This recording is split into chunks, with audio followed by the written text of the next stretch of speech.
Hello and welcome to Flix and Chill with me, Luke. Today I have a very special guest with me. It's Natalie, and I'm sorry, I don't know how to actually pronounce your last name. So why That's don't you take it okay. away and introduce yourself, please? Hi, everybody. My name is Natalie Veater.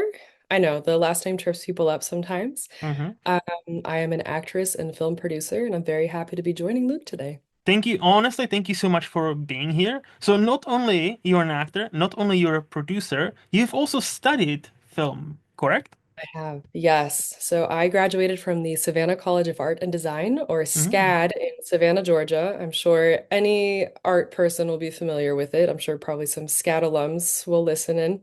hmm It's an awesome school, amazing resources, really incredible place to learn, and I'm very grateful for my time there and everything I hmm learned.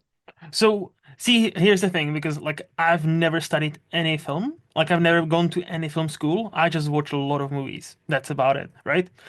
What is the most, I think, what is the most you've taken from that school? What is the one or two things that that school has taught you when it comes to movies? I think the main thing that you learn when you're there, besides the technical stuff, of course, like how to shoot using a camera, all of those hmm things, hmm I think it really teaches you about story beats and hmm things like that because you make a lot of short films when you're in film school and really like you have to condense a narrative into a short amount of time. So once you kind of learn those base story beats, I think you can almost pick them out in other things. So my partner actually gets on me all the time because he's like, "How can you guess the endings to all these movies? I mean, I'll guess endings of TV shows like two episodes in." Yeah. He's like, "I've never met anybody else that can do that." And I think it's film school. I think it teaches hmm you kind of like ways that narratives will go, things that they'll take or they'll do. And like the more you watch, I mean, the more you learn. I'm sure you might be the same way if you've seen so many movies, right? Definitely, you can definitely like sense like there's a pattern to most of those stories. Well, like how they what they say. There's only what about like nine plot lines ever. Like you can create like man versus machine, man versus man, versus nature, Right. nature versus machine, all those combinations, and they all have been told. So now we just need to steal from the best and put our different spin on it. So where it spins just differently enough, where it makes a new movie. And that's really what it takes. At least that's for me. But I haven't studied it, Definitely. so like I need to pick your brain because you probably can tell me better. Yeah, I mean, I think you're right. It's interesting how you can kind of track those patterns. And like you learn Mhm, about act structure, three-act structure versus something mhm. like The Mummy, for example, is a five-act structure. So it's Oh, kind of like a larger, more epic story told at different levels. hmm So yeah, those are things that you pick up, but also when it comes to being in film school, you can specialize a lot of the time in something. So personally, I specialized in producing. okay. And when you do specialize in that, it teaches you a lot about breaking down scripts for logistical purposes, right? Like, how am I actually going to make sure that we get this done? And I hmm think that also teaches you to kind of look at everything with a more detailed eye, I Yeah, would say. yeah. Yeah. See, okay, let's go there before we move into you as an actress or an actor. You as a producer, because I think many people still have problems understanding, oh yeah, the producer just, puts money into it and then walks away. But many producers are quite hands-on, right? Many producers would supervise scripts, would be on a set. So day to day, what does a producer do? Yeah, so I think the term producer gets thrown around a lot hmm and people don't totally know what it means. So I get asked this all the time, like what does a producer actually do? Yeah. And the answer is that there are different levels, right? So you have more day to day. You have your producers who are kind of producers in general, and they're the ones who are kind of making sure that everything gets done, like all the logistical work. How are we going to transport everybody here? Where are we going to shoot this thing? All of that stuff. hmm It's kind of more to general producers. And then as you go up, you have creative producers who handle more, if the story needs to change because of logistical reasons, what are we going to do? And then you have your exec producers who are the ones that actually finance everything. hmm So that's where the money comes from. And that's always kind of what you're looking for as a filmmaker, especially in the beginning, trying to get your stuff made. So yeah, for you to become an executive producer, you really need to have some sort of money behind you, correct? Yes. Yeah. Executive producer is basically the title that you give the person with the biggest paycheck. So They how probably come wouldn't like me saying that, but it's the truth. so how come nowadays like I see like six executive producers, but then when they are nominated for an Oscar, there's only like two names instead of all six. I've noticed that the last Oscar nomination, where many of them, like Best Picture, this is the nominated picture, nominees to be decided, and people apparently haven't filled the paperwork, or like they had to, like, I don't know, draw straws. Like, how does this work? Like, if you have Yeah. six or eight executive producers, but only two get the nomination, quote unquote. Would you know? So I think there are instances in which studios especially will assign producers to projects. Hmm. And then the studio can be credited as an executive producer just because of the money that they put into the project. Hmm. So my guess is that it's always kind of a toss-up, like who will actually go up onto the stage, but it likely will be the person who either is affiliated with the studio Hmm. or has given the most money, because there can be like six executive producers, but probably from different companies, Hmm. um, who all contributed something,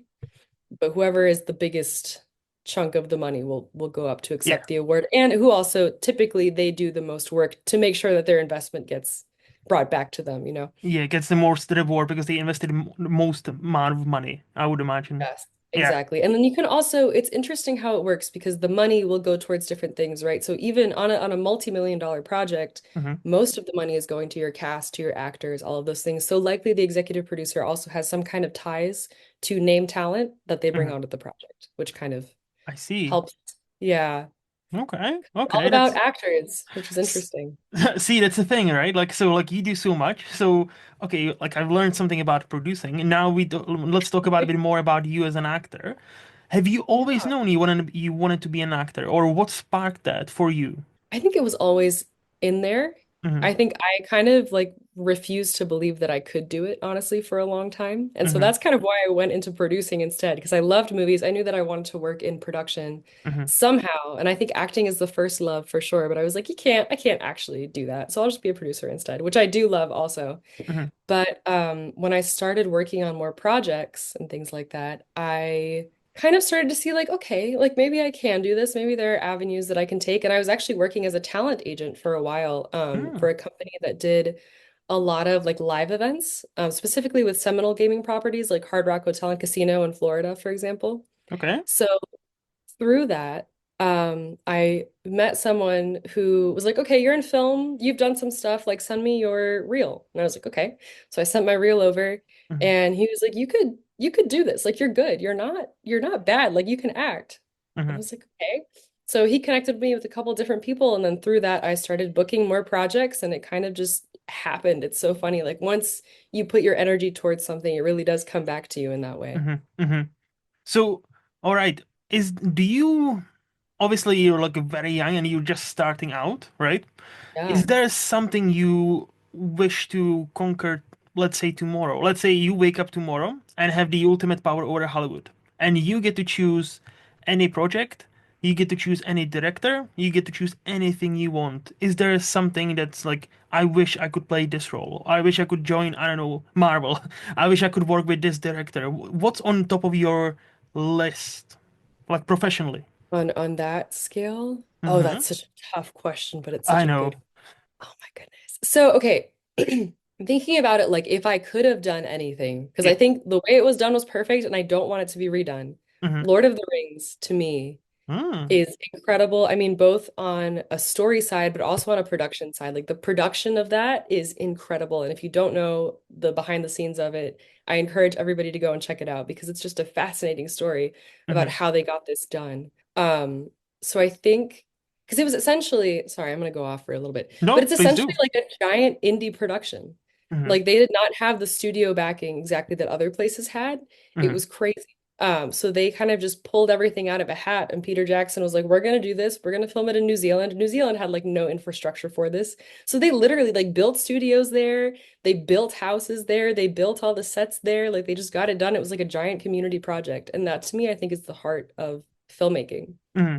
So I think if you asked me like what my dream would be to do something like that, So would something you like it like a production of that scale, or like to act in a production of yes, such a scale?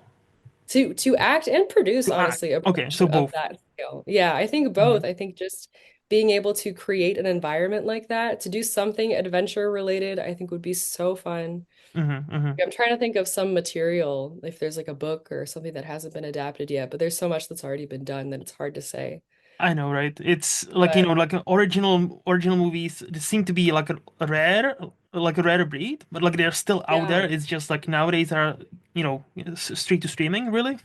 And then you need to yeah, like search them, and sometimes it's frustrating when it's like this is such a great movie and nobody talks about it. exactly, exactly. But I guess it's something that's like on that scale that's happening right now. Obviously, not at the indie plus level, but at the Mhm. studio level is Nolan's Odyssey. I think Oh that yeah. would probably be amazing to be a part of. I think that's going to be great. So I'm excited to see what he does with that source material. You That's mean the going to be movie great. that's like half of Hollywood is already signed up to do? Well, yeah. Yeah, exactly. Right?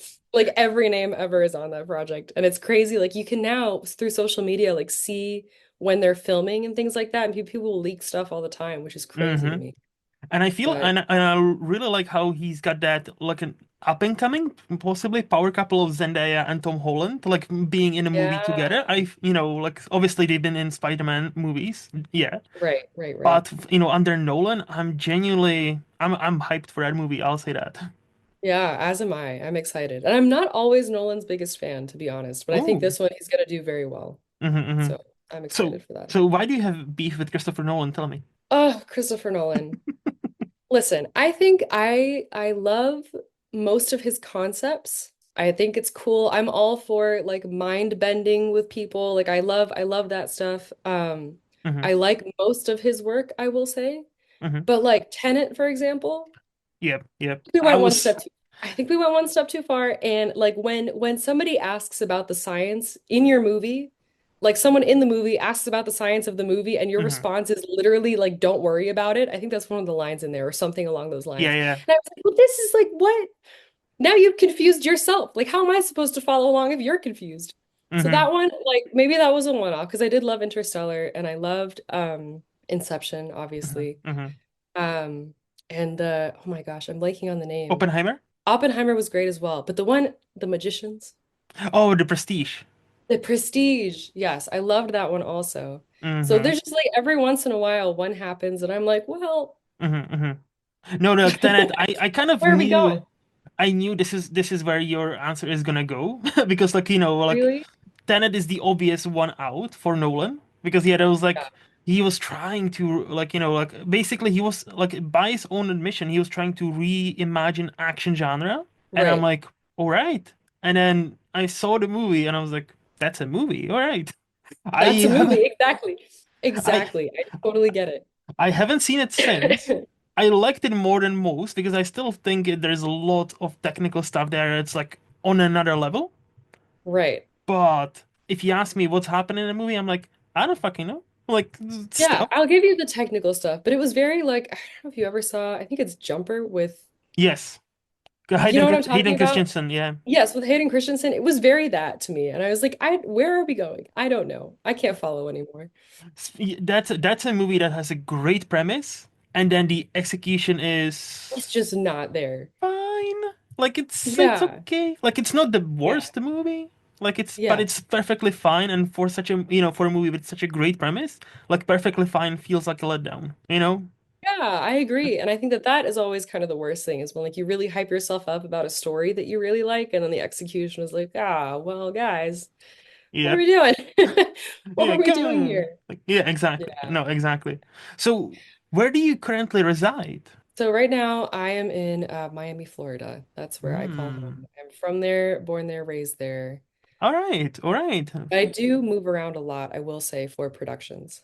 So Well, you're wherever an the film is, I am. actor. You're a producer. Well, you're busy. Of course. Yeah, yeah. It's that kind of life, isn't it? Like when It you is. work in that Hollywood environment, you need to be very flexible. I would imagine when it comes to, oh yeah, this week I live here, next week I live there. Yeah, yeah, and it's tough sometimes because I know, I mean, last year I spent about a month working in Utah, which was Oh, amazing. I didn't want to leave. It was hmm. great. Hmm. But it does, like after a while, the people that you're working with become your family because you haven't seen your family in so long. Like I can't imagine on some of these Hollywood productions where they have you relocate for months Hmm. to, Europe or Asia or, anywhere really. It'd be amazing, but at the same time, I'm Hmm. sure it's tough.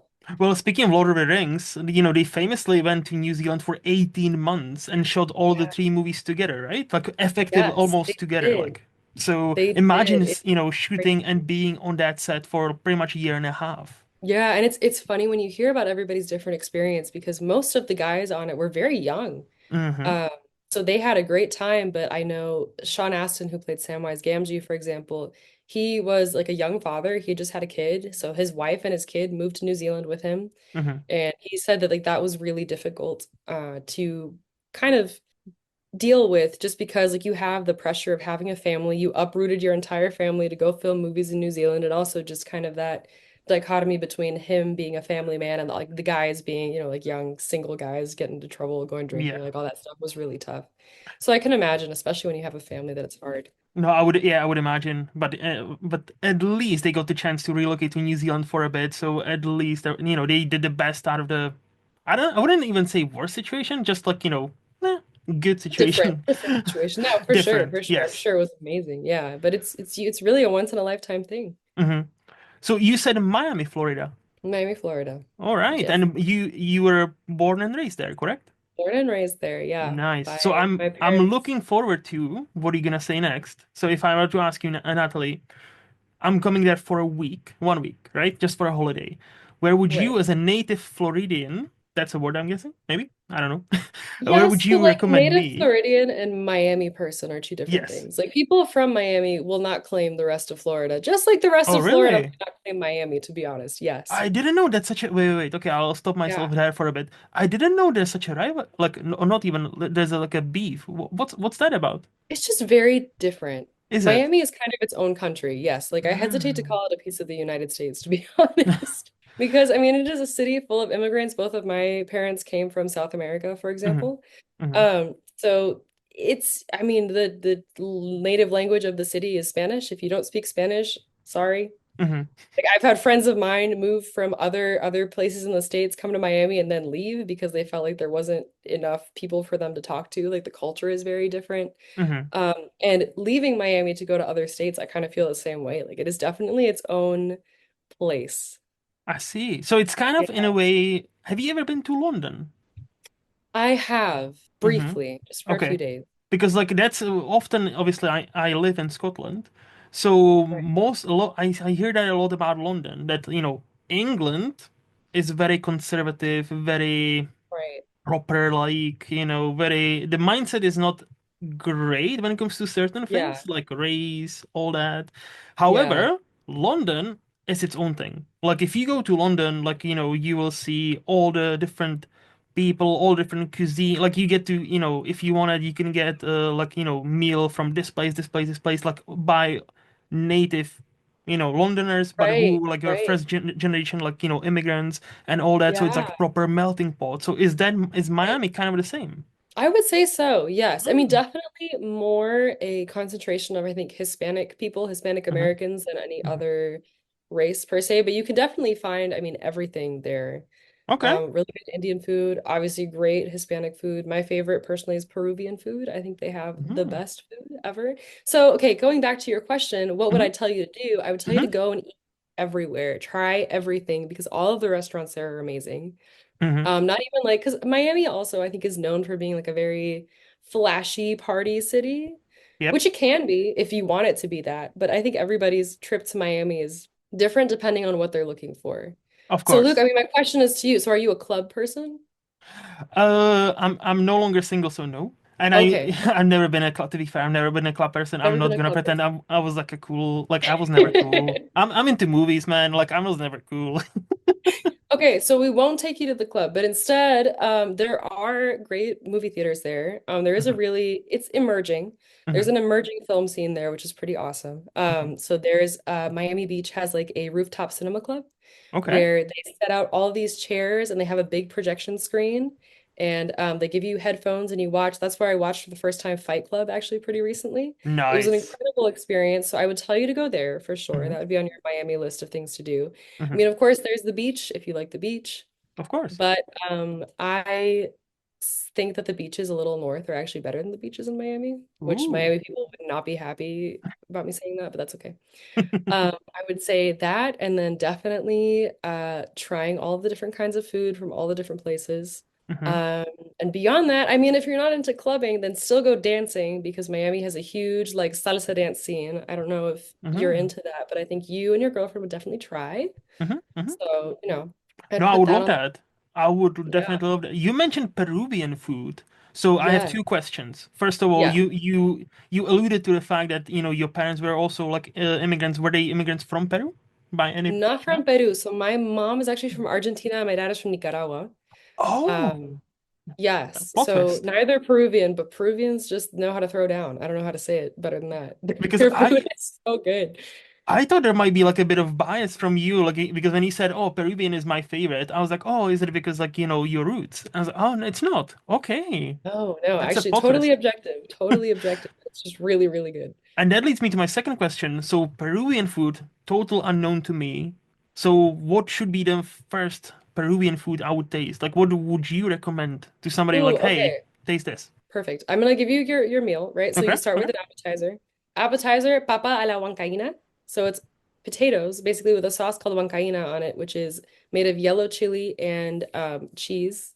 They're so Ooh. good. I mean, they're like delicious. Sometimes you serve it with avocado and things like that. Mm-hmm. And then I would tell you to get ceviche, which is raw fish, if you like raw fish. Yep, yep. You're into that. It's like cooked basically in like lemon lime juice. It's incredible. It's so good. I miss it all the time, every time that I'm not in Miami because it's kind of hard to get anywhere else, Mm-hmm. especially if you're not by the ocean. And then, ooh, lomo saltado, which is like basically salty steak served with French fries. It's Okay. also delicious. And then I would tell you as a drink, if you're a drinker, to get a paloma, probably something light and refreshing, or a pisco sour, which is also light and refreshing.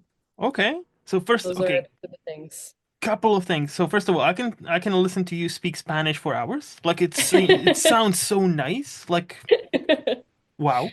And the second thing, what is paloma? The drink. So Paloma, I have to double check what the liquor is, but it's Mhm. always citrusy, it's refreshing. Let me double check because I don't want to be wrong. And So I it know is it's a funny liquor. that So it's not like a. It's not. It is an alcoholic drink. yes, they're both alcoholic drinks. The pisco Ah. sour is a little more traditionally Peruvian, but the Hmm. Paloma is tequila. Yeah. Oh, Tequila, tequila. grapefruit soda, or some kind of like fruit soda, and then lime is Okay. always. Yes. All of that sounded very nice to me. Like I'm always, as I always say, like I'm always down to try new foods, new things, Yeah. at least once, no matter how it looks, no matter how it might appear. Because some foods and some cuisines might not look that appetizing to start with, Right. but once you try it, it's like this is fucking delicious. Yeah. I'm loving Yeah. this. So that's I always have a rule: try everything at least once, give it a chance, Yeah. and like most of the time I was like, this is good. So Peruvian, okay. Look, Miami is definitely like seems to be that place where, as you say, it's a party city, but it's It is. also it seems to be its own thing. Like like I heard that before, like with the Hispanic population, but I haven't realized that's such a big difference that the majority of Florida basically there's like a beef between those two. I Yeah, find it kind well, of it's funny. funny. I don't know because it's as Americans, we're so in America that Hmm. we don't know how other people perceive us necessarily, right? Hmm. Hmm. So I don't know how much you know about the American South, I know a like few things. Yeah. deep South, Southern Yep. accents, all that stuff, right? So that kind of is what North Middle Florida is. Like that's still very much like that Hmm. kind of culture, like South, deep South culture. So that's why Miami is so different, basically, is all these people came from Cuba and all these people came from South America and then started partying in Miami, and that's essentially what made it different. So what I'm hearing is Miami is way cooler than the rest of it. Yes, Okay, okay. absolutely. You Absolutely. you've heard it here first, folks. Miami is way cooler than the You rest of the did, and Florida. I will, that is a hill that I will die on. So sorry, Nice. Florida. Nice. No, I like that. I like that. Okay, I think with that we can move to the this or that, where I'll ask you two things or two options, and you tell me which one would you prefer and why. So, Sure. Natalie, TV shows or movies? Movies, for sure. Because Okay. I don't have like the stamina for a TV show, and I feel like now we're trying to do movies as TV shows, and I like why? Just give me a movie then. You mean It's all the okay. part one, part twos, and all that? Part one, part two, I can get behind. Like I get Okay. it. Trilogy, Lord of the Rings is a trilogy. Some Hmm. stories need to be told in like a larger format. I understand Hmm. that. Hmm. But I'm Hmm. saying like Game of Thrones, I love it. I do. It's Hmm. great. But why is each episode like 90 minutes? That's my question. That's like I'm okay. If I'm investing that much time, that's insane. Hmm. I Hmm. miss like 30-minute TV shows, to be honest. Okay. Okay. I get it. Tea or coffee? Coffee, definitely. Nice. I need the energy boost. What is your quote unquote order? How do you take your coffee? Oh, with a little bit of milk and a little bit of honey, which I know is what most people would say about Hmm. tea, but it works for coffee too. Little bit, just a normal milk? No, nothing fancy like Yeah, a no, old. nothing fancy, just Okay, normal just milk. Yeah. and honey. Well, but pretty basic. Yes, and honey, which I picked up from my partner because he always puts honey in his coffee, and so I Nice. stole it. It was pretty good. He Okay, was on. nice. Money or free time? I think those are like synonymous to me, so I would have to say free time Hmm. Okay. Okay. because you Yeah. can always make more money, but you can never get more free time. Mm-hmm. Time isn't free inherently. Interesting. Okay. I like it. I like it. Okay. Honesty or other people's feelings? Honesty, 100%. Ooh. Very, I think you have to be very upfront, Mm-hmm. especially in this business. I think that there's Mm-hmm. no room for kind of catering, not in a mean way, but just in Yeah. a realistic, professional way. Catering to people's feelings never gets you anywhere. Uh, Fascinating. You strike me as that person who would really be like very like, no, I don't know how to word this. I'm just gonna say this. It's gonna sound wrong. Very considerate of other people's like feelings, and you just go straight to honesty. Like I didn't expect you to be like, yeah, honesty, dead on. And I'm like, oh, Really? yeah, Yeah, I mean, I'm a kind person, but I'm also a that's what I'm saying. I'm Like not you gonna say seem like such a kind confrontational, person. but Yeah. I'm I'm blunt and straightforward because I think that that is being kind and Hmm. considerate of someone else's feelings. Hmm. Hmm. I don't think that you get anywhere by Hmm. kind of folding for other people. Okay. No, no. To be fair, I totally get you and totally agree with you. So like 100%. Yeah, Being from Miami, I think this might be a dumb question, but I'll ask it anyway. Summer sure. or winter? Summer. Oh my Yeah. gosh. Oh my gosh. Yeah, like there might have been a time in my life where I was like, I don't know, like winter would be cool. No. Mhm. Like I Is will there? say summer is tough in its own way, Mhm, mhm. but I will take the sun over the snow. Is there such a thing as winter in Miami? Not really. I mean, we get like 2 or 3 days maybe that are like 30 degrees. And Hmm. then other than that, it's really, I mean, winter is not really a thing. Yeah, but you obviously been to a like or colder countries and like states even. I So have, yeah, I've been snow, to cooler countries and cooler states. But I have not necessarily enjoyed the snow. cold as much as I do Mhm. like the heat. It's also like a seasonal thing. People get seasonal depression and stuff like that because it gets so gray.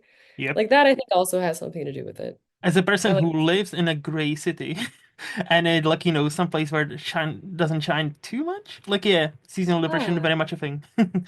But I that's can why you need to imagine. take the vitamin D, like vitamin D Like the supplements. supplements. Oh yeah, Yeah, yeah. I'm sure in Scotland for sure. It's actually recommended by the British government for all the people in the UK to take, even like Really? kids, because yeah, we don't get nearly enough sun. And if you come in to live like myself, Yeah, and you come from a country that you has four seasons, and you used to like right. summer, then you Yeah. kind of miss the summer, and it's like Yeah, I'm shit. sure. I'm sure you do. Where are you from originally, Luke? Czech Republic. Czech Republic. Okay. Mm-hmm. There Yeah, you have all 4 seasons. Very yes, nice. all four. But Yeah. that's the thing. Summer is very hot, and winter we actually get snow as well. So it can go Oh, from wow. yeah, from like a. I don't operate with Fahrenheit. I operate with Celsius. So With forgive me. Celsius, that's fine. Yeah, I can understand Celsius. But we can go from like 5 to like a -10 in like one day, and then That's you have a, like great. 10. Yeah, you have like 10-15 centimeters of snow overnight, easy. Wow. So that's like the Hmm. Midwest here, I feel like is like that. Yeah, yeah. I It's think like the most of crazy. like But Chicago, I think is like that, or New York is like yeah, that. I think, at least yeah. from what I've talked to people, I've never been to any of the United States of America. Right. I would Right. love to, but Yeah, I so you're talked gonna come and to you're gonna go to Miami and you're gonna take your trip and it'll be great. Yes. correct. Yes. I also prefer summer to be honest. Like, give me summer all the time. And living in a cold place like this, my bones need to be warmed up every once in a while. That's I all. can imagine. No, it gets freezing out there. What area of Scotland are you in, if you don't mind North. sharing? It's North, it's yeah. it's so it's Oh. You're living Yeah. the Viking life up there, my friend. That's crazy.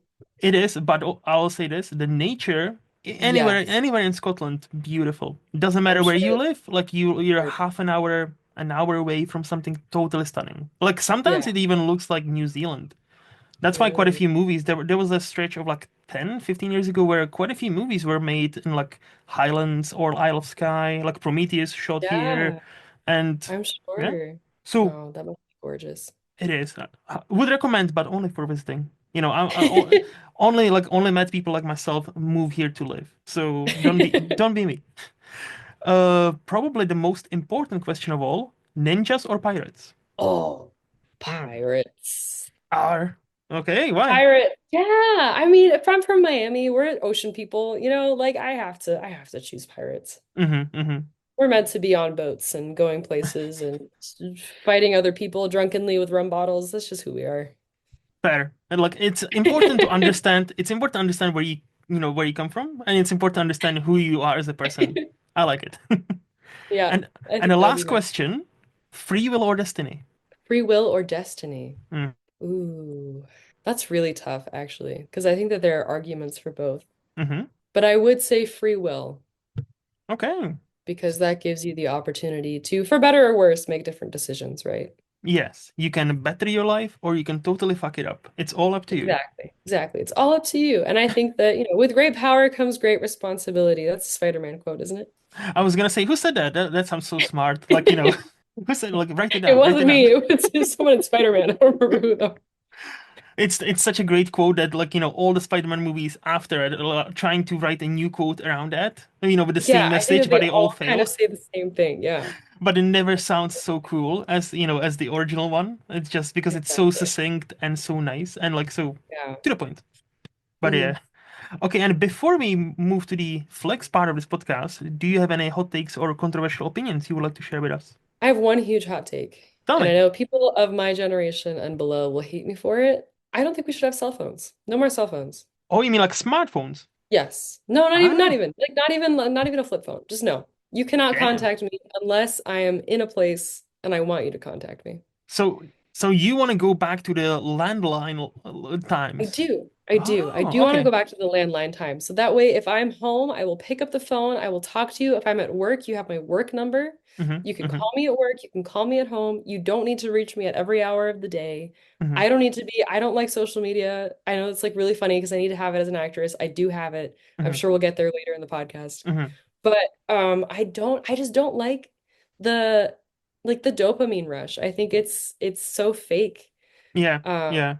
and I like having the intention to talk to people like when we set a time, when we plan something. I do a lot of letter writing, actually. I'm huge into cards, I'm huge into letters. Okay. I'm old like that. I don't know. I'm just like an old soul, I guess. I love the act of letter writing. I think that it's so intimate and personal and nice. And it's just totally like not an art that we practice anymore. Mm-hmm. So yes, that would be my take. No more cell phones. We can use GPS in the car because I will admit I'm lost without that. Same. Um, and we can use computers in our homes when we set the time to use the computer or when we set the time to pick up the phone and call somebody. But no Mm-hmm. more cell phones. That's So, my take. okay, that's fascinating. So, I know. are you one of those? Okay, are you one of those people who obviously you do have a cell phone? I would imagine, like a smartphone. I do have a Yes. smartphone. I will say it is convenient for things like self-tapes and stuff like that when you have to Mm-hmm, send mm-hmm. something quickly. So, But I don't know. are you what some people would call a bad texter? Like, somebody texts you, and is are you one of those people who might take like a day or two to reply back, I'm or are you a awful. great? No, try like a week or two. I'm awful. And I like Damn. I send apologies to my friends and family all the time. It is just I think we just get so wrapped up because if it's a work text, for example, yeah, like 2 minutes maybe. Mm-hmm, But when it comes to personal text, it's one of those things again because like I don't think about it intentionally, so I file it away and I'm like I'll get there eventually, like when the work stuff is done. mm-hmm, And then mm-hmm, the work stuff is just never done. So like I with my friends and family, I'll set times. Like, okay, every Wednesday at 5 p.m. I'm gonna give you a call because it's mm-hmm. just like how we can best keep in touch Okay. with intention. Because I was gonna say, like, you replied to my emails about this show, very quickly, and I really appreciated your responses. Like, I was like, damn, she's on it. I was like, okay, cool. Well, yeah, email also, I mean, all the work that comes through. I feel like as Mm, an actor, and I mean a Hmm. producer, obviously. Producer, you're managing tons of different people, but as an actor Hmm. too, when the opportunity comes, you gotta take it Yeah, you gotta because they grab it. Yeah. fly. Yeah. So, and you mentioned letters. So, when was the last time you've written a letter or like a postcard? Oh my gosh, 2 days ago, I think. Wow. Last Can I one. ask I who love who was it addressed to? it was addressed to my cousin, who I Hmm. love very much, who also lives in Florida. Not Miami though, so like not as Oh, cool, okay. but I love her was anyway. like, is it like? I really hope like it's not like a street down where it's like just a letter for the sake of letter. Yeah, I walked over and I just delivered it. No, no, no, no. It did No. go in the mail. It did go in the mail. Also, I have a feeling you will have the one of the prettiest handwritings I've ever seen. I have a feeling you strike me as that person who, like, you're like as you said, you're old soul. You like to Yeah. write letters and postcards.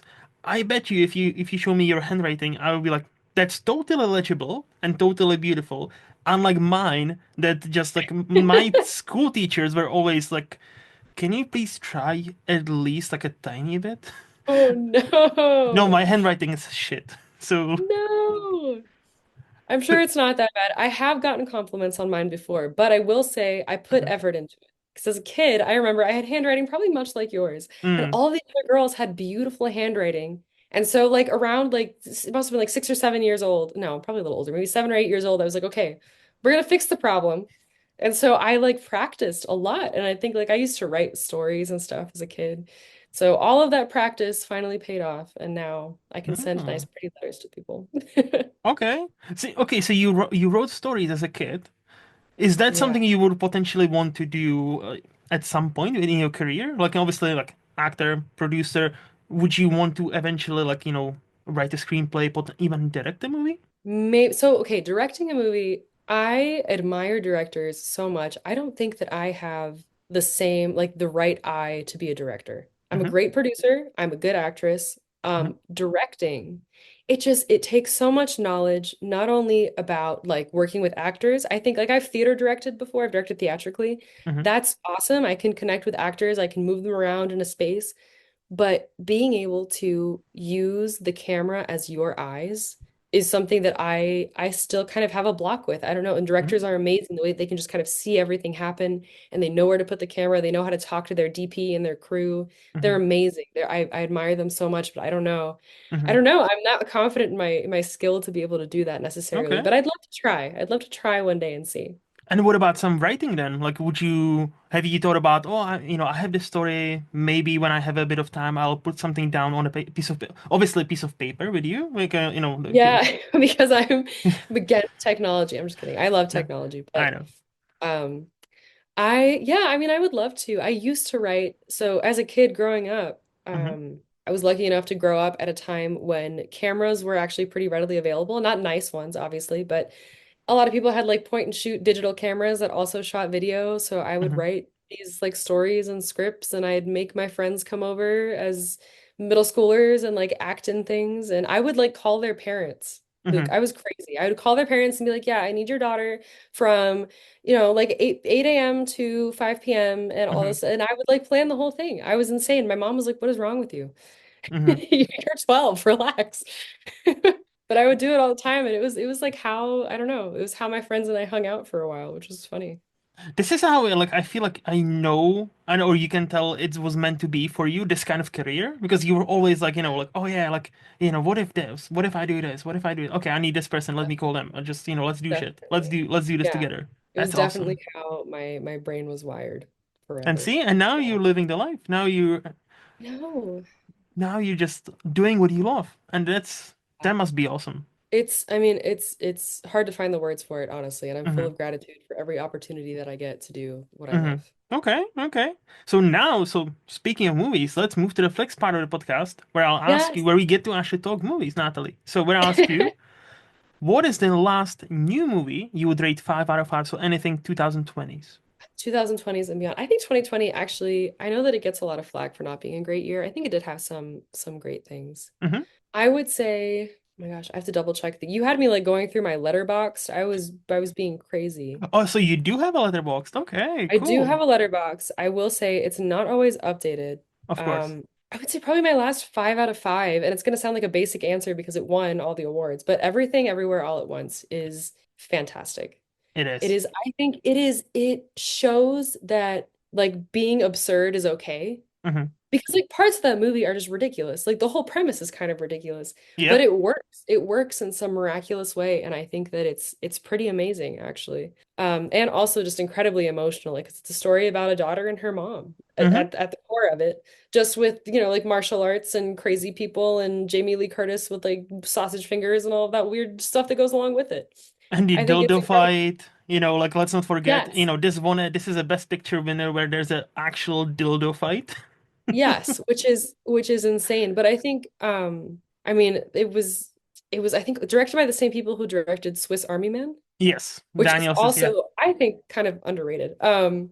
I think Hmm. that movie is also like magical in its own way because it is also an emotional, absurd story about like friendship and about loneliness, which is awesome. No, But I like both. that because I like that it forces people to not be afraid of being silly. No, both of those movies excellent, and also those two guys, they funny fact, they also directed "Turn Down for What," that music video from like 2004, Are you 13, that song. serious? Yep. No, yeah, yeah. That's Look it up. crazy. Like I still Okay, remember cool. when I watched that video, and it's like a crazy video where like guy goes jumps through the ceiling and his like penis Yeah. dancing, like into the rhythm of "Turn Down for What," and yeah, Daniel Sis directed that music video Yeah, too. there it is. That's crazy. And That is those two, so funny. and see, so there was like 2013, 14, so like in about 8 years from then, they won an Yeah, Oscar. And I'm like, that's wild. yeah, honestly, and But I such a think great deserved. movie. I mean, the vision is crazy. Yeah, like Yeah, how do you even come up? This is one of those things where I'm like, how do you even write that, you know? and how did like why would two rocks, motionless rocks, make you almost cry? Like there's Right. that scene, Yeah. the rock just be a Yeah. rock, don't think about it, just be a rock. And I'm like, Yeah. you fucking No, it's bastards, like you got it's me on yeah. like How do you even do that? It's so good. It's so wonderful. It's so ridiculous. It's like a collage of a movie. I don't know how to describe it better than that. That's a yeah, no, 100%. Yeah. It's a collage because there's so much going on and it's Yeah. beautiful. Honestly, great choice. Great choice. What is Thank you. the Thank you. last teen quote unquote movie you would rate 5 out of 5? So anything between 2003 and 2019. Okay, so this one is going to be a little different. Hmm. Argentine movie called Wild Tales. Yes, that's a It's great so one. good. I'm so glad that you've watched it because I Hmm. didn't know. So in Spanish, it's Relatos Salvajes. And it's, again, I mean, maybe I just like ridiculous things, but it is crazy. It's Hmm. a like this, how would you describe it? It's also kind of a collage of a movie, but it's Yeah. different. It's anthology. Yeah, So it's different small anthology. stories Yes. in a larger film. And They just each one, kind well, of finish connect. your point. No, I was gonna Yeah, say I they mean, kind of connect a they tiny kind bit. of Like connect a little bit. some of them like have like an overarching character, one overarching character, but Character. mostly it's like just like a story like a six, if I'm not mistaken, like six stories, Yeah. and all Yeah. the plot is like basically like a revenge. Like something goes Yes, wrong like and in there's like a each one, it's revenge. like about the extremes of Yes, human emotion and revenge and all these things. And I think that movie has, I think, the strongest opening to any film I have ever seen. that It's so opening. good. It is so good. I mean, I highly recommend it to anybody. I'm sure it's pretty easy to find. Mhm. Um, it's I pretty, watched it pretty. on Mubi, so like that's which is like a streaming services for like these like indie movies and curated movies and stuff like Yeah. that. And funny enough, this is the second time this movie is mentioned in this section, so I'm very Is it happy about really? this. I'm Yes. so happy about that too. That makes me so happy. No, yeah, like I think more and more people should check it out because genuinely it's a great movie. I've been lucky enough to watch some of the Brazilian movies now. And all the movies I've seen from Brazil are have been at least great, if not excellent. So I'm like, I need I'm to tap into sure. that because Brazil Yeah. seems Yeah. to know what they're doing, and all the like Brazil and South Argentina. America. Yeah, I mean, I think Latino films, I mean, there are so many awesome ones that I don't think a lot of people have seen. So I Hmm. definitely have more recommendations if anybody's looking for Oh, them. me, So please. I'm the yes, I summer. will I will give you all of them. I mean, El Secreto de sus Ojos is also a great one. Oh, Secret in Uh, Her Eyes. yes, the Argentine version, the original one is great. I haven't seen the I've seen remake. that. I have seen that. Uh, Good. Pan's Hmm. Labyrinth, I mean, is a classic. I think everybody's Yes, seen that one, yes, but it's yes. also amazing Latin cinema as well. Amores Perros. Of course, yes. Of course, perfect. Okay, amazing. There's one from Cuba called Azúcar Amargo, which is good too. Never heard of it. But Okay. it's black and white. I forget the year, Mm-hmm. but it's a look into Cuban culture at the time. It's pretty great. Nice. No, like, see, Yeah. this is why I love talking about movies with different types of people. Because like, like you bring this knowledge, somebody else brings different knowledge, and I will just hear like, okay, the more movies I watch, the more I realize I like how little I've seen. And it's I feel the insane. same way though, truly. Yeah, I mean, you're always learning from other people when it Mm-hmm. comes to films, which I think is great because it's so subjective. Everybody has different things that they like and don't like, and I Mm-hmm. think that's what makes it such a great genre and such a great hobby, honestly, to watch them. Yeah, and again, art is very, very subjective to like to So you, to your subjective, yeah. experience, to my experience. So like, you love movie for A, B, and C, and I might don't Yeah. like that movie for that exactly the same reasons. And then we can talk about, hey, why did it work for you? Why did it not work for me? And vice versa. So Right. that's that, Exactly. I you know, also have to shout out Napoleon Dynamite from this time as well. That actually is like one of my top four. One of my this favorite films of all time. this is so funny because a person I had on the previous episode also shouted out Napoleon Dynamite. So Because it's great, honestly. Like it yes, is fantastic. It's so good. And I mean also it like paved the way, I think, for a lot of indie cinema. So 100%. No, yeah, 100%. That's a I that's also a have good to thing. shout it out.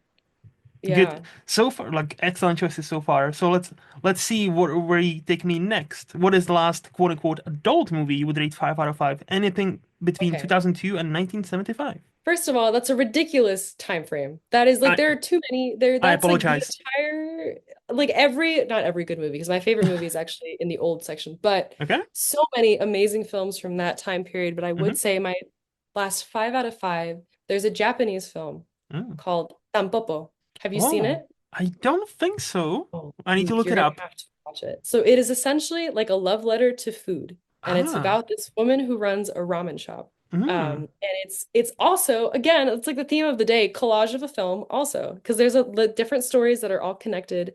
When it comes to this woman running her ramen shop and like all the different ways that we as humans kind of interact with food, Mm-hmm. like in a romantic way and then like in a comedic way. And there's so many fun stories in that, and it's beautifully shot, and artfully told. I think it's from the 80s, I want to say. Okay, how Let me do look you it up. spell that? T-A-M T-A-M. Okay.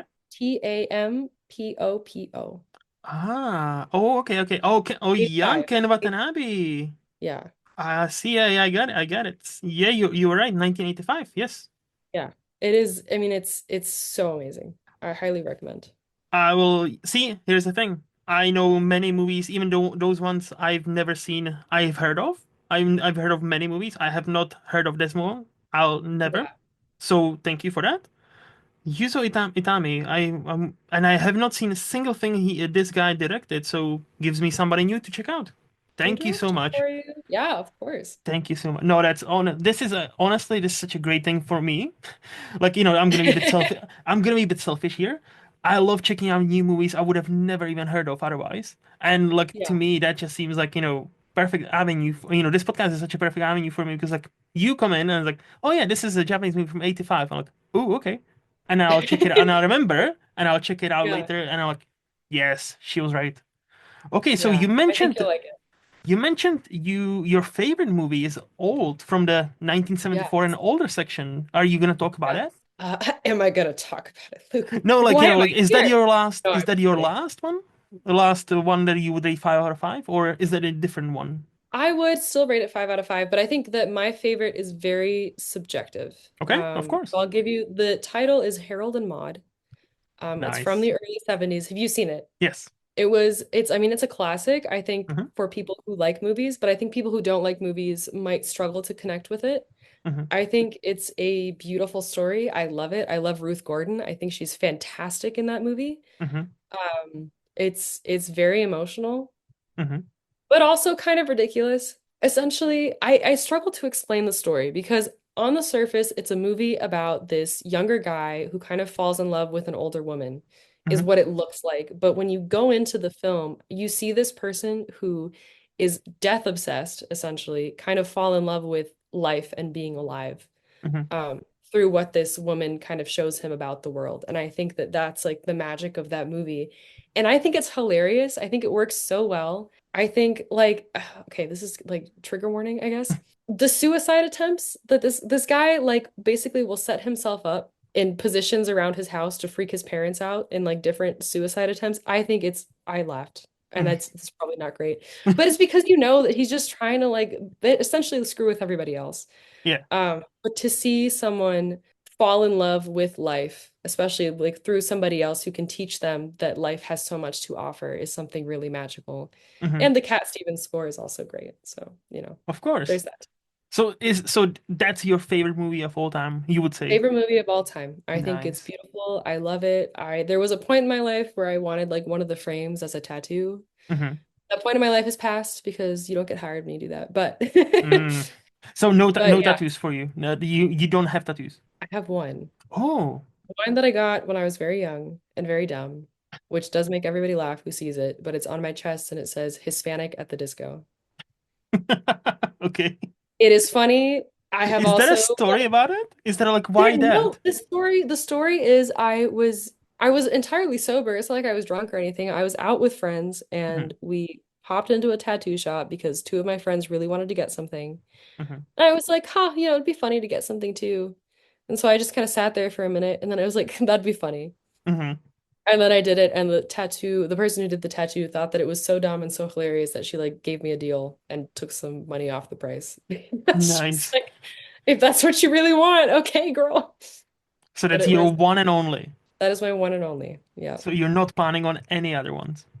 I just can't. I mean, it's you in this industry, like it just not that you can't, because you can get them Hmm. covered up, Hmm. but it's such a hassle, and the makeup artists hate you, and it's like never something. There's never been anything else that I've like really, really wanted. Like I definitely want this on my body for the rest of my life, which Hmm.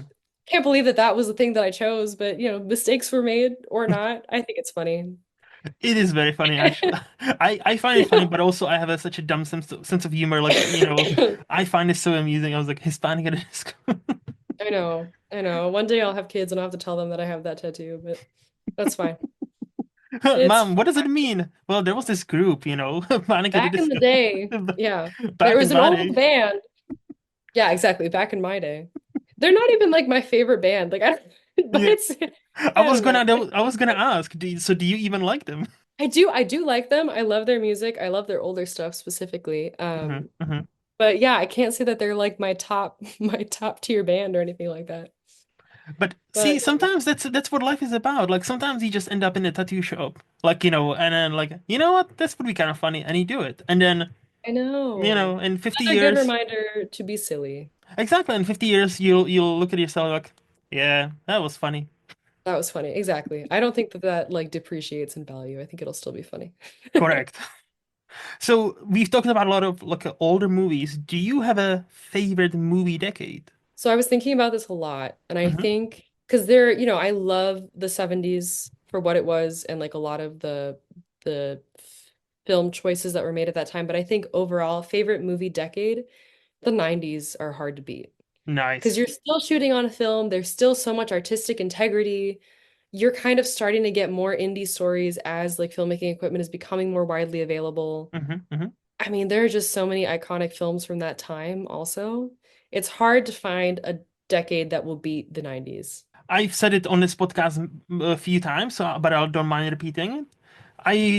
When I listen to DGA's podcast, Director Girls of America, because that's how cool I am. I listen to that shit. uh, Many of the like 50 something year old directors now, they grew up watching 70s movie, right? So they would often go back and refer to like 70s, 70s, 70s, 70s. But younger ones starting to pop up, and I genuinely believe as we get more and more like younger directors, like our age, right?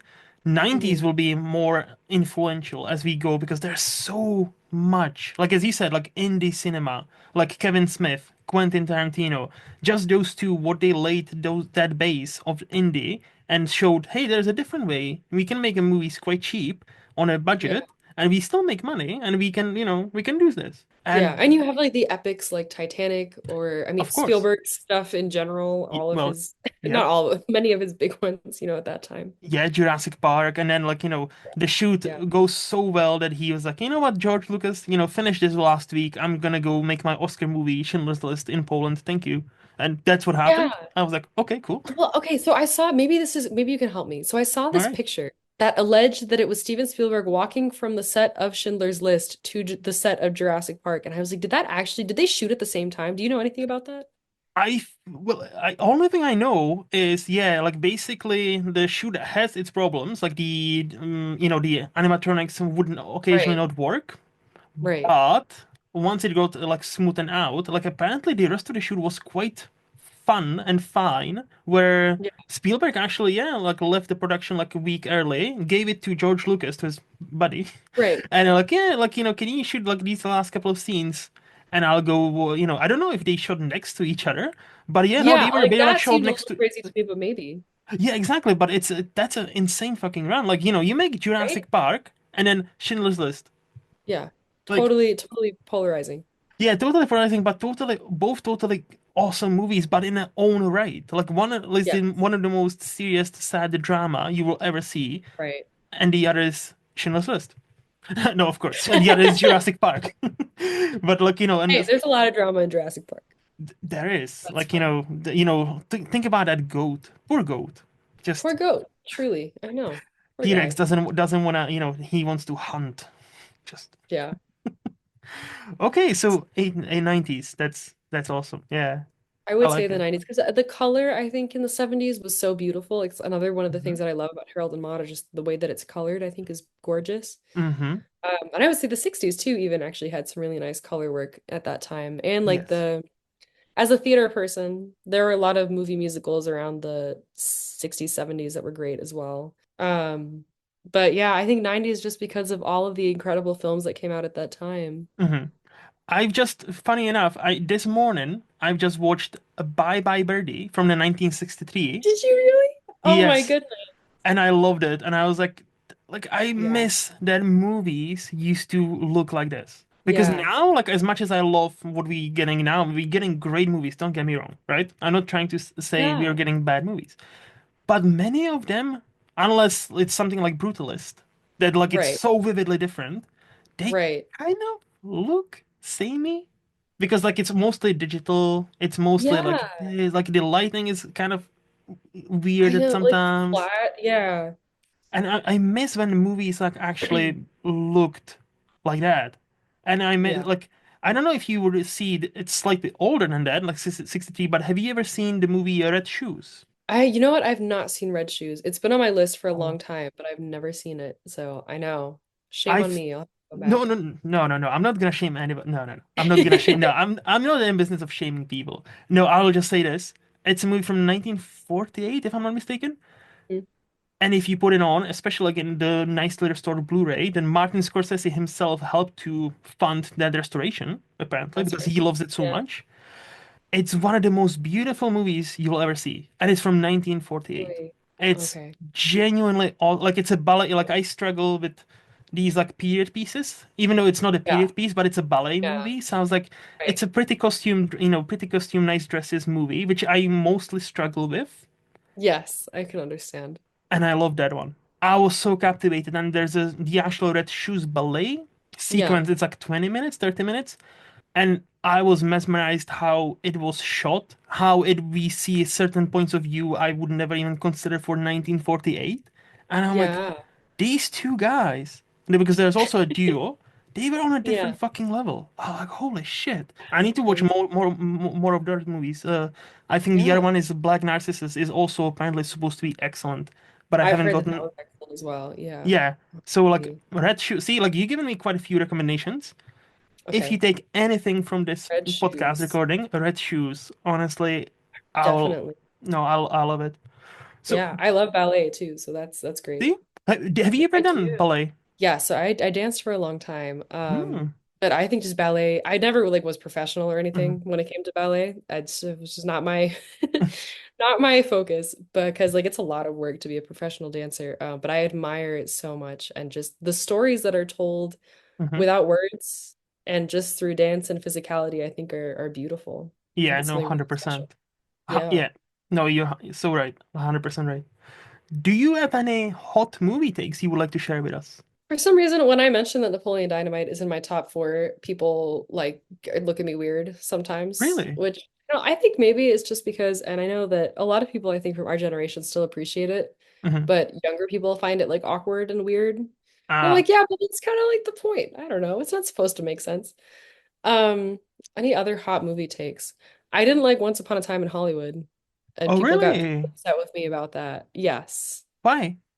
I rarely say this. I thought it was too long and it did not Hmm. capture me. And I actually almost there's only two films that I've almost walked out of, and that was one of them. What's the second? Okay, what's the second one? Solo, Okay, I which I think understand. everybody has sympathy for that, right? I mean, we don't need to go down the whole Star Wars rabbit hole, but like there I, it's I not all understand. of them are winners, you know?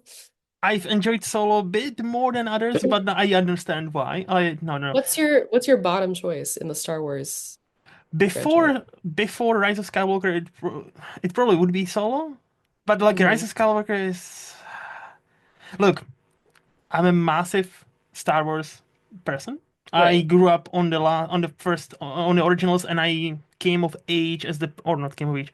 I was like the right age when the prequels hit, Right. so I kind of Right. like the prequels and the sequels. Then I really like the first two, but a third one where they're like, you know what we were trying to I set up the agree. last movie? No, Yes. fuck all that because Yeah. people hated it. So nothing matters, and we have all new story, and Palpatine craps some cheeks. So oh yeah, he's back by the way, and that's That's what I mean. Yeah. That like to me read very telenovela. I don't know if you know about very telenovela. telenovelas, but like that's exactly what it felt like to me. I was like, what? Like what is going on, guys? And I agree. I think that the first one I actually really liked. I liked the first one of the new trilogy. I was like, okay, we're setting something up here. Yeah, yeah. And the second one I think has great moments, Hmm. but I don't know where the story was going. And then the wrap up was just not there. So I was like, I just can't invest myself in any of it. You know what I mean? Yeah, I thought the second one. So I struggled with it a tiny bit on a first midnight screening. That's how big of a nerd I was, like, or I am, because I go to midnight Worse. screenings for Star Wars. And I struggled with that tiny bit. And then on a rewatch with my girlfriend, because I introduced her to Star Wars. She's never seen a Star Wars movie, and I thought she's gonna hate it, and she actually loves it. And on a rewatch, she like I realized like how if Ryan Johnson was left to his own devices, he was cooking. Like he was cooking with something there. And Like I I was like, agree. I think they should have oh just let him cook. yeah, like and not pull back on everything he set up. Like because there's like, who was Ray? Oh, Ray is nobody. Like fuck that. Let's move along. Who is Snoke? Yeah. Oh, Snoke is dead. Don't worry about him. And I'm like, that was kind of Yeah. refreshing. That was like, yeah, Yeah. the fuel bit was like, oh yeah, we Right. now running out of fuel. Yeah. Okay, okay, but okay. Right. Hmm. Anyway, so Once Upon a Time in Hollywood. Yes, I don't like it. I don't like it. Some people think that I'm like crazy Hmm. and maybe they're right. I don't know. But I just for some reason to me it felt very self-indulgent and I just wasn't into it. And then I. Tarantino, I lose my patience with sometimes in general, but that Hmm. one really particularly got to me. And I think there are great moments in it. Hmm. There are some great scenes in it, but Hmm. as a cohesive whole, I was like, I don't know. And now you see like the entire Manson family has gone on to include Oscar winner Mikey Madison and like Yep. Sydney Sweeney and all of these and Austin Butler, Austin Margaret Butler, Qualley, Margaret Qualley, who Qualley. I think Margaret Qualley in I mean The Substance, obviously she's Yes. incredible, but Made, the TV show, I haven't seen that yet. oh my gosh. I mean, talk about emotional and she's incredible. Like what a Hmm. powerhouse performance. Yeah, she was fantastic. For me, it Um, was the substance, like as you said. yeah. Like for me, like she was supposed to be there up there with Demi. I think she kind of got shafted a bit during like the award season. I think people are like, "Oh yeah, you're young, you have your time." It's like, but she was great. No, I And agree. I think Demi also Driveway got Dolls. shafted between you and I, but Yeah, whatever, yeah. It is what it whatever. is. I haven't seen Honora, so maybe I'm just speaking from a place of bias, but Anura is great. I'll say, as much as I love Substance, and mhm. it's my number one movie of last year. Anora Yeah, is awesome. and Yeah. it was the flip of a coin. So I just commented on like when it happened. I was like, it's funny how the substance is literally about this, and That's what Mike everybody's saying, and it's like true though. But it's and Mikey fine. Madison, like this young hot girl, just won over this like older, more experienced woman, and I'm like, Right. hmm, Huh, interesting where how have that we seen works. this before? Yeah. And people were like, well, substance is too much on the nose, too much on the nose, and I'm like, and then it happens. I'm like, too much on the nose, or is it the reality? Is it the yeah, People. for real. And it's also like horror. I don't know. I feel like you're kind of allowed to be too on the nose if it's a horror. Not like, I mean, Mm-hmm. I don't No, know. 100%. No, 100%. I agree with you. Once Upon a Time, I only watched once. I really liked it. I need to rewatch it, but I do agree with you on Quentin Tarantino. Like sometimes I struggle with his movies. Like sometimes I'm like for example, Inglourious Bastards. I liked it. I'm not saying I Yeah. hate it, but I Yeah. don't. But people seem to absolutely go apeshit for that movie, and I'm like, Exactly. And that's I the thing where I'm like, I don't know. like it's I don't know. good. It's Maybe it's good. that. Yeah, it's good, but Like it's I not don't that understand good. the hype. Like I don't know. but like and then like one of the few I need to rewatch Pulp Fiction, but I'm Right. one of the few that are like again it's like I liked it, I didn't love it, but I Yeah. love Reservoir Dogs.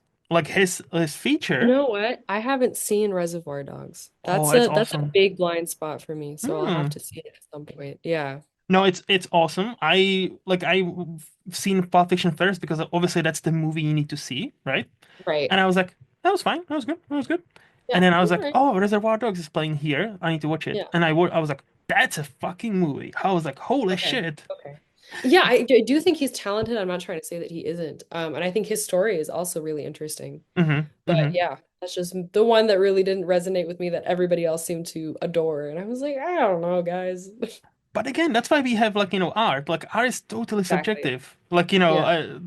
and it doesn't resonate with you for some reason. That's fine. Like no, you shouldn't be shamed about that. Like or be like, That's oh true. no, you shouldn't speak of movies because you don't like this movie. I don't like these people. If somebody Yeah. tells you that, I'm like, no, no, no, no. No, We're that's not not doing true. that. No, no, no. Do you have a top movie of all time, Luke? Yes, of course. Okay, so Uh, what is your like number one? Or are we getting there later? no, no, no, no, no, no. Okay. Because this is about you. This is not about this old person. This is I'm just about so it. curious. My top movie has been for a while now Lost in Translation. I Interesting. know it's not many like I know many people like it, but it's not many Yeah. people's like top choice. And I understand I'm in a minority, but I love it Yes. because like there was like it hit me in the right age. I was a bit too young maybe to see it. I've seen it first for the first time like 14, 15 maybe. And Hmm. I'm not gonna say I understood everything, but that was one of the first ones I'm like, movies can be different. Movies can, they don't have to fall in love. They don't have to ride into the sunset. They can just end Right. on this like a nice bittersweet note and just Yeah. have that adventure with together. And the more I rewatch it, the more I'm like, it's just kind of like a not a happy place, but kind of like comfortable place, which is weird because it's kind of a melancholic movie. Right. I call Sofia Coppola is the queen of sadness. That's funny. Yeah. Like she I can see understands, it.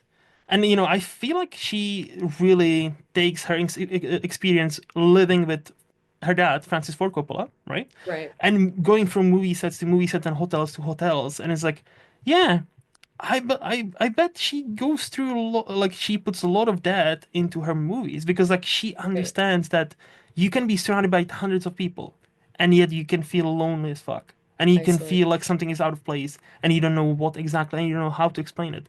And I think to me that movie explain or shows it to you in a beautiful way. Interesting. So you are on the Lost in Translation side of the Lost in Translation versus her debate. I Yes, yes, yes. You picked your side over her. I love her. Like Right. I really like that movie too. But I'm Yeah. on that yes. And they used to date. Yeah, Spike Jonze they used to date, right? If I'm not I think they mistaken. were married. I think those Oh, even those movies married. were made during their divorce. Like those were the Ah, reactions to the divorce, which is hilarious that Scarlett Johansson is in both of them. well, and Um, it's also funny. It's also funny that Anna Faris's character in Lost in Translation supposed to be Cameron Diaz, and apparently there's a rumor that Spike Jonze had a thing with her, really? but Sofia Coppola denies it. I'm like, look, I'm not the one to argue with Sofia Coppola. Obviously, she made the That's true. movie. That's not our place. Yeah, But just but how it's kind of funny. interesting. Interesting. Yeah, it is interesting. It is very interesting. Huh. No, but okay, let's. Okay, I cannot wait to discuss this with you because obviously you're an actress. So I cannot Yeah. wait to. What do you think about who is the most, what you would say, underrated actor we have right now? This is such a hard, you know what? This is like the only part that I was nervous about Okay. coming on and talking about because I like that's such a huge question. Is it because you don't want to, like, left any, because you actually know some of these people and you don't want to be like, oh yeah, I just highlight one and not the other 20 you know? No, because I think Okay. I would choose from the hmm celebrity circuit, you hmm know. hmm But the question is like who actually hasn't received the right recognition for their work? Because hmm some of these people are like legends but have never won an Oscar, you know, like Yeah. stuff like that. hmm But it's so hard to say because it's also we're in this weird time where movie stars like aren't really a thing anymore. They're definitely Like like becoming extinct almost. Yeah. it is. It's a weird place that we're in right hmm now because I hmm think that there are still people who are in a lot of stuff, hmm but we're still kind of holding on to the same names as we were holding on to like 10 years ago. Or even Like like there aren't that 90s. many, yeah, there aren't that many like new Yeah. big names that are coming up. I feel like they just to sorry, just to interrupt. I don't Yeah, think they please. are. I think they are. I think they are just differently famous. Like, and Maybe nowadays, that's like, it. like Zendaya, for example, right? She's Yeah, obviously gonna be like the queen of Hollywood. That, like, in she at probably is some already, point. right? Right? Yeah, yeah. No, I But think will she ever reach the stardom of like Julia Roberts, where she's gonna be right. such a universally recognized name? Because like Yes. nowadays, not many people consume the same type of media as we were back in the 90s, back in the 80s, Yeah, right?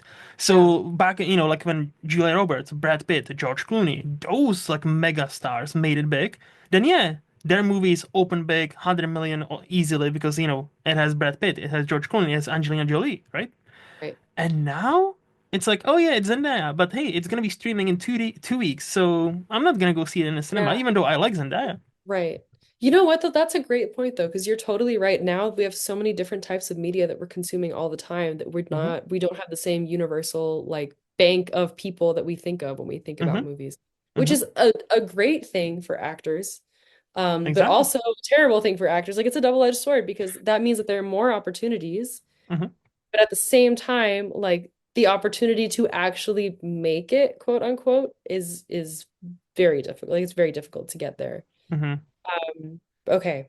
Again, like I don't know who to pick that isn't recognized necessarily for their talent because you asked me this like a couple years ago. I probably would have said, or like a few years ago, I would have said like Andrew Garfield because he's awesome. And for a hmm while, he like wasn't doing anything huge.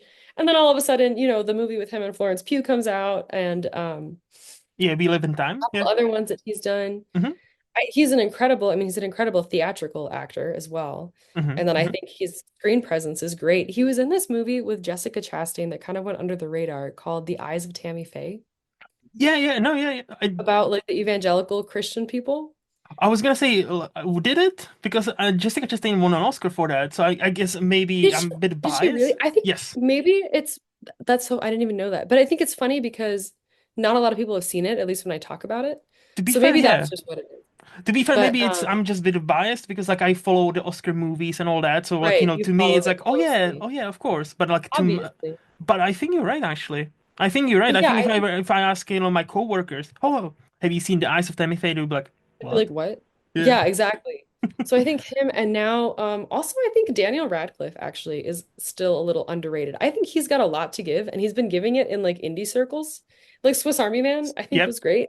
Swiss Army Man. Yep. I think who's is him and Paul Dano, right? Paul Dano, I feel Yes. like kind of plays the same person in everything he does. Which I kind of feel Ooh. bad for. Well, the Fablemans, I think the Fablemans was different for him. Oh, the Fablemans are Um, awesome. yeah, which was great. Mm-hmm. But I think Daniel Radcliffe is really cool and he's doing a lot of cool stuff. Mm-hmm. And I'm Mm-hmm. happy that he was able to escape kind of like the franchise bubble Yeah. to be able to do wackier things because it's kind of like what he wanted to do, I guess, Mm-hmm. which is great. And I think Robert Pattinson actually is another great example of someone who was very pigeonholed and has now kind of blossomed into this incredible, well, he always was an incredible actor, but Mm-hmm. now he's really transcended what everybody believed him to be into something different.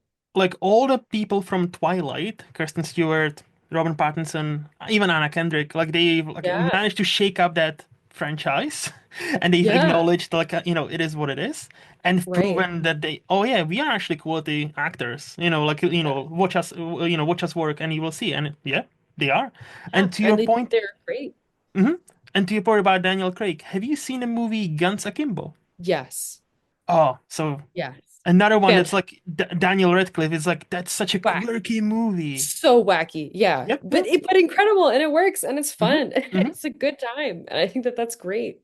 100%. Um, Like I really like yeah. his career where he's like, I've made all the Harry Potter movies. So I don't have to buy like islands and expensive cars. I'll just live my Yeah. life comfortably. And now I'll just Right. do movies I really want to do. And so I'm Yeah. gonna be this farting corpse in Swiss Army Man because that's what I want to do. Because why not? And it was great and it was hmm awesome. And then he and Paul Dano did a great job. 100%. Um, which was really fun. No, 100%. Who do you think is the most underrated actress we have right now? You can say yourself if you want. Me, no, I'm not gonna say that. I think I No, of need to do course. more before I can be rated in any way, to be honest. But underrated actress that we have right now. It's so hard to say. I would say, similarly to some of the names I mentioned before, someone who I don't think gets enough credit for obscure work they've done, which is like a hmm very weird title to put on it, is Anne Hathaway.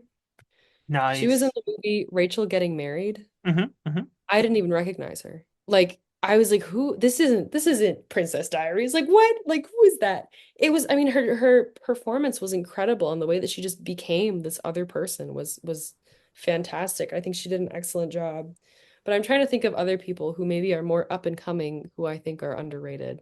If I'm not mistaken, that was even her first Oscar nomination, Rachel getting married. I think it might have been. And to your point about Anne Hathaway, 100%. Like the movie Colossal, like it's awesome. Like that's her and Jason Sudeikis. Yes, that was such a funny.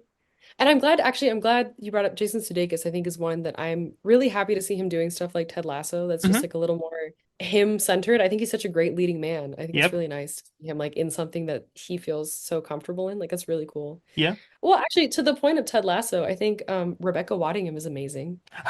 Hannah wouldn't. Hannah, yeah, She Hannah plays Waddingham, excuse Rebecca. me. She She see plays Rebecca. That's why I was confused. she plays I think Rebecca so well, right? She plays Rebecca she's so well. fantastic. Yeah, and she has, I mean, talk about a presence, honestly.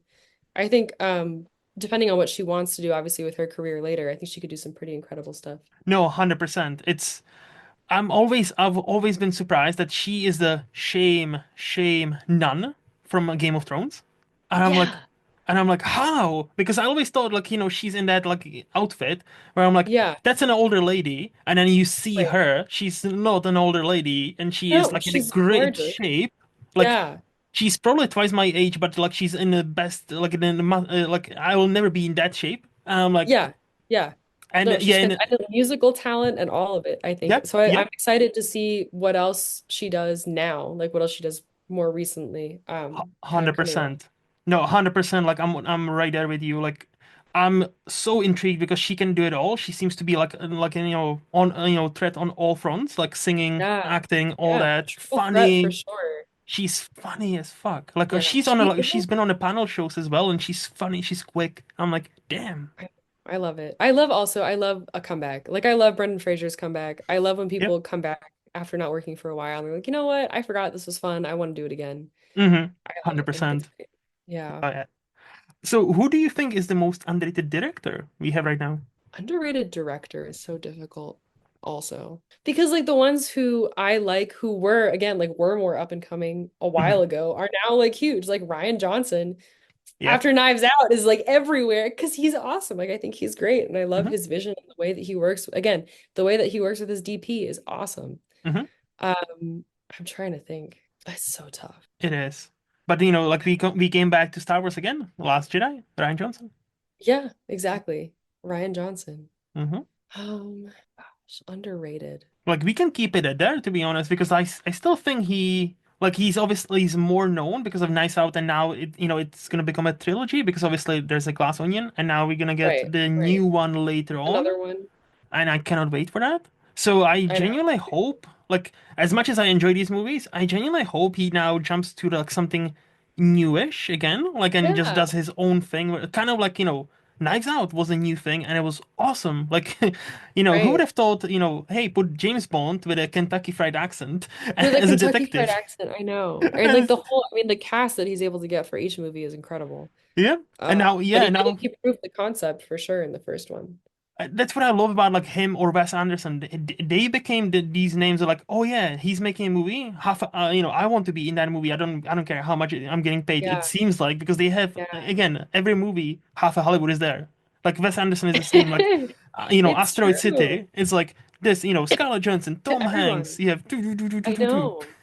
And I'm like, But I how feel do like you Wes guys do it? Anderson also has his like speed dial people, you know? Well, yeah, Like, Jeff Goldblum, Willem Dafoe. Yeah, right. of course, he's got his people. Yes, yes. So like Ed Norton, all these. Yeah. Yeah. What is your favorite Wes Anderson movie, actually? I'm curious. I feel like that Oh, says a lot about a person. oh. I still haven't seen the French Dispatch, That's like my but favorite between you and I. But okay, and I like his work typically. nice.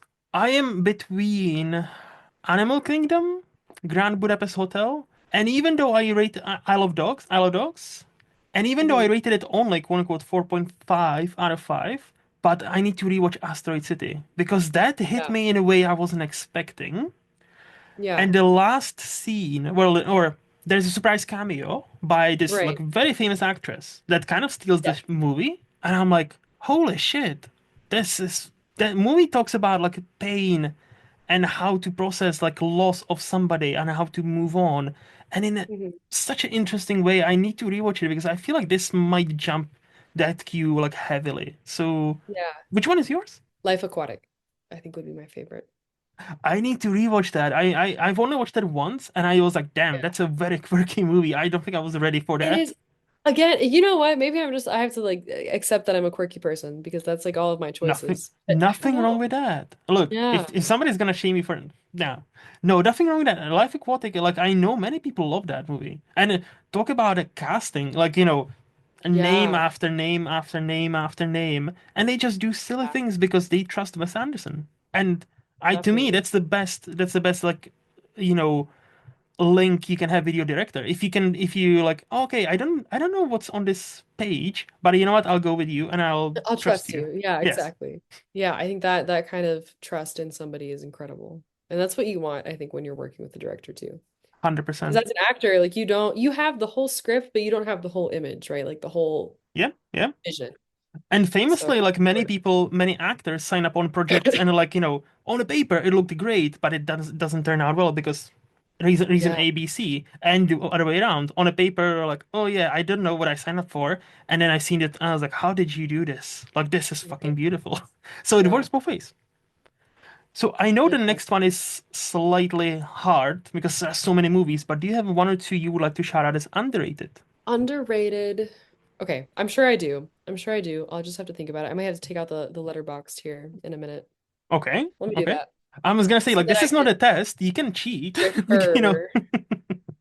I know, because it's just so hard to remember everything I mean, I'm sure you who has seen so much, it's difficult for you too to remember.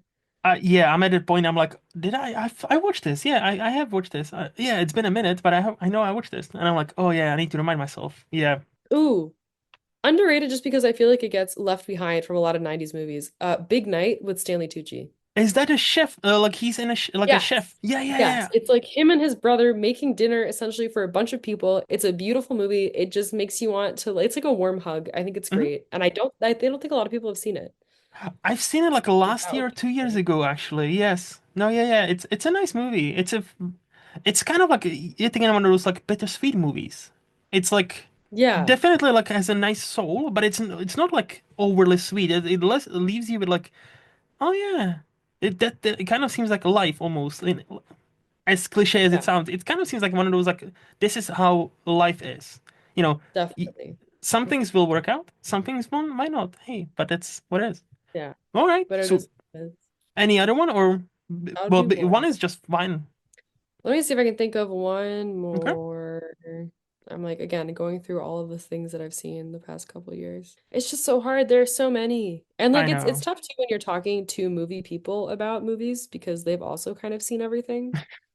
So I'm trying to think about something that like maybe you might not have seen. hmm hmm Well, you got me with that Japanese movie. That's like I'm like, oh damn, I need to. I know, and it's a really good one too. I think Hmm. you're gonna like it. Hmm. It's fine if we can just have that one. It's all good. Yeah, I think maybe we keep it at that Fair. for the purpose of time, but And I that's know a good you one. mentioned you don't really, well, you prefer movies to TV shows, but do you have a TV show that you want to shout out? Oh, a TV show that I want to shout out. I'm trying to think. I definitely have like favorites. Hmm. I think, you know what, if I'm going to shout out one though, I would shout out Maid with Margaret Qualley in it because like the performance is just so good. Hmm. It's very frustrating, it's very emotional. It's like kind of hard to watch sometimes because like she's making these choices and you're like, "No, why would you do that?" But it's very human. It's a very Okay, human story. I think it might be more like limited series than TV show, that's fine. but it's very well done, very well made, Hmm. really tells the story of like a young mother very well. Okay. Oh no, I'll definitely It's need to check it out because like last beautiful. year, Drive Away Dolls, The Substance, I still haven't seen Kinds of Kindness, but like I haven't either. I don't have to see that one too. I need to check it out. But like just because The Substance and Drive Away Dolls, which I think is a really underrated movie, I really enjoy that as well. I Yeah. like she became one of my like new favorites to watch out for because I feel like she's awesome. So yeah. Yes. I think she's amazing. And like she also in the show plays across from her mom as her mom in the Oh, show. Andy McDowell. Nice. Yes, which is like so special. I Mm-hmm. think it must have been very special for them to be able to shoot it. 100%. That must be so. Yeah. Yeah, that must be So I so know like cool. sometimes she gets flack for being a nepo baby, but I think that she deserves like the roles that she's getting because she's killing it.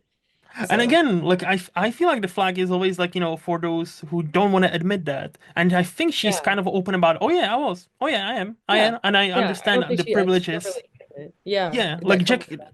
yeah, like Jack Quaid is the other one who's like, oh, 100%. I've been given opportunities just because of who I am. Yeah, 100%. yeah. And I'm like, see, this is what most people I think when they like, talk about Nepo babies, that's what they want to see. They don't want to we don't want Yeah, you to crucify yourself. You don't want you to never work. You just like right, admit you had a big advantage. You had a bunch of right. doors open for to you. That's all. That's all. That's No, all. Yeah. Natalie, this has been a blast. Thank you so much Oh, for your time. Like of course. I know you're a busy woman, so like, I need to let you go soon. But Oh, before thank we you for do, having me. Yes. not a problem. Before you do you have a question or two for me? Because I've been asking all these tough questions, and you've been gracious enough to answer all of them. So, is there one or two questions you would like to ask me? Do we have time to do the whole interview over again, except that I ask you the questions? Okay, top ones. I got your favorite movie, which is amazing. Hmm.